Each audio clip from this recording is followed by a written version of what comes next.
תזונה טבעונית לעתים יעילה יותר מטיפול תרופתי ומפחיתה סיכון למחלות קשות כמו סוכרת וסרטן, ואף יכולה למנוע התערבות פולשנית.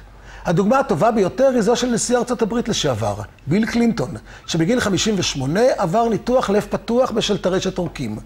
כעבור 5 שנים שוב נוצרו חסימות בכלי הדם ובוצעה התערבות ניתוחית חוזרת, אבל התהליך התרשתי נמשך.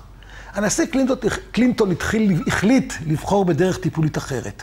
הוא שינה לחלוטין את הרגלי התזונה שלו ועבר לתזונה טבעונית. ומאז כבר 3 שנים הוא בריא יותר, מצבו הבריאותי משתפר באופן משמעותי. מקרה קלינטון ומקרים אחרים מצביעים שלעיתים תזונה טבעונית המבוססת רק על ירקות, פירות, דגנים מלאים, קטניות ואגוזים, ללא מזון מהחי בכלל, יעילה יותר מטיפול תרופתי, ואת זה כדאי לכם לדעת. ישנו רופא אמריקאי בשם דוקטור דין אורניש, שהוא רופא קרדיולוג, שכתב ספר שנקרא בייפס ובייפס, תעקוף את ניתוח המעקפים.